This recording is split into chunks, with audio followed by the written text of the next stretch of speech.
waaw d'accord alors Cheikh Ba bu ma juumul loolu la tudd njiital Union des magistrats du Sénégal yaa ko tudd mu wax ni que lim yi ndaw nañu charge de travail bi bëri na mais quand même am na ay faits yoo xamante ni monsieur le président mën nañ si dellu si waat malgré lim bi ndaw charge de travail bi bëri Ousmane Sonko fast track nañ ko condamné ba mu tën doon candidat à l'élection présidentielle 2024 Khalifa Ababacar Sall fast track si nañ ko condamné ba mu tën doon élection candidat à l'élection présidentielle de 2019 gis nañ fi aussi Karim Wade ñu génne ko nuitamment ba tey jii ba sànq kenn xamul ci yenn conditions la génnee Sénégal est-ce que du fait yooyu ñooy tax ba yenn kàddu yi bu ñu koy yëgti fait yooyu day ñëw décrédibiliser leen complètement waaw xam nga man damay liggéey sur la démocratie représentative. oui waaw lan mooy représentation.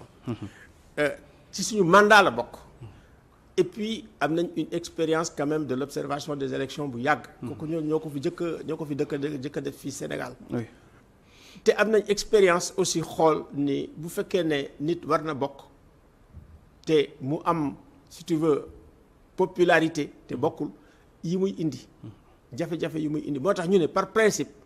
nañ fexe ba nga xam ni lii di inclusion mu am. ça veut dire que am na ñoo xam ne boo leen génnee dans la population il y a des gens qui ne vont pas se sentir représentés.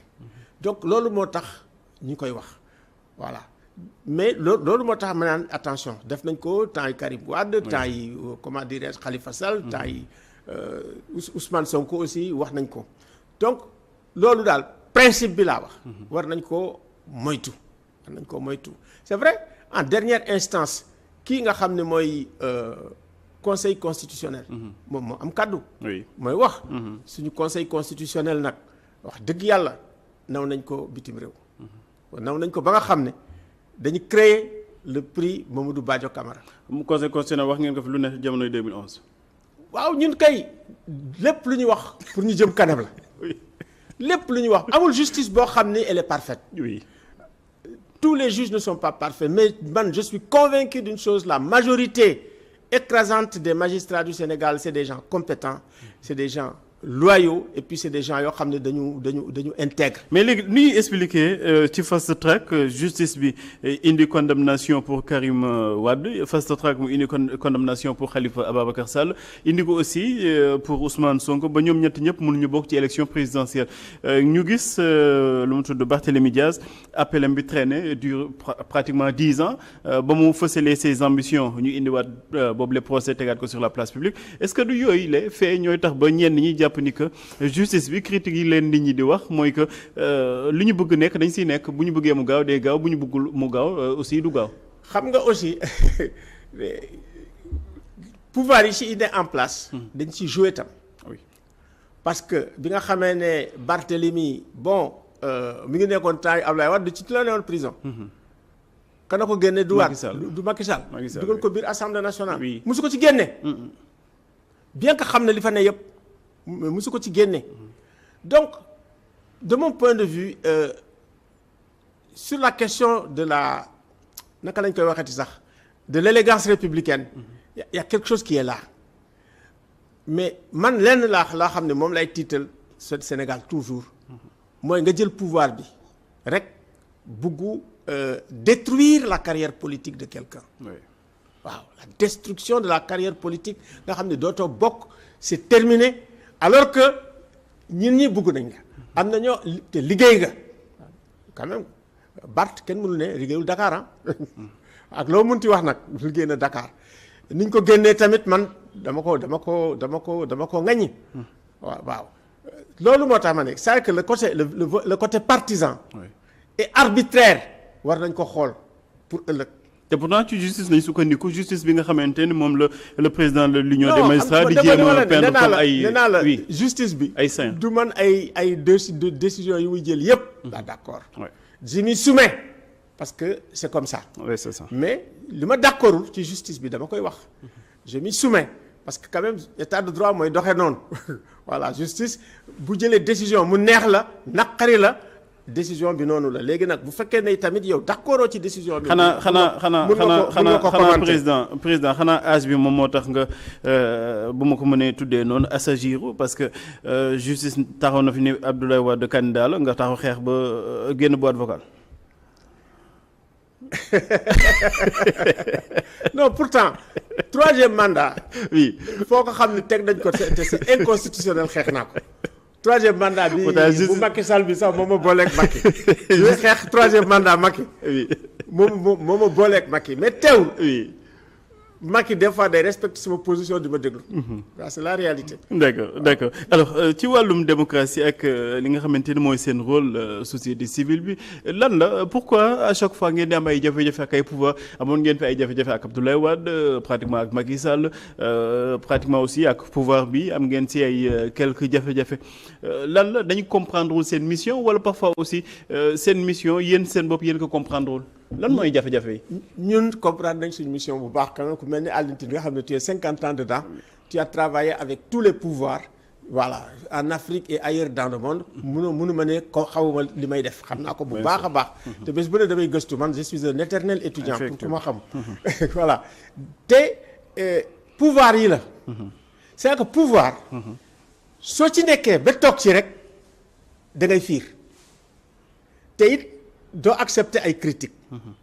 te it dafay am ñu lay wër ni la Alioune Tine lii Alioune Tine la Alioune Tine lii Alioune Tine la ah bu ngeen yéegee de am na kenn koo xam moytu leen mooy société civile ak kii ñu daal di la sol ba nga xam ne soo gisatee Alioune Tine sax doo gis Alioune Tine mais da ngay koo xam ne dafa sax ba jën yooyu yëpp dafa am te wax dëgg yàlla.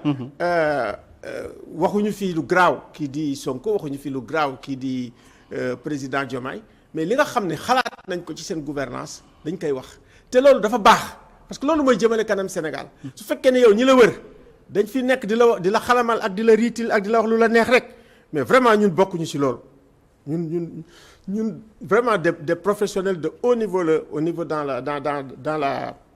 les droits humains. Parce que quand même boo demee ba nekk expert des Nations Unies en réalité ak si nga au top donc ba nga xam ne état yi ci seen bopp ngay liggéeyal te ñu wóolu la man état malien moo doon voté tout le temps ni ñun Alioune Tine la ñu wóolu des fois contre l'Union européenne yoo xam ne ils votaient contre moi man moo tax suma gars yi bu ñu daan ñëw foofu noonu def leen ndànk mais état malien muy autorité yi dañ doon waxtaan ak man bu ñu demee Nations Unies malgré li may wax sama rapport yëpp dañu naan ñun on reconduit Alioune Tine dañ am confiance ci moom.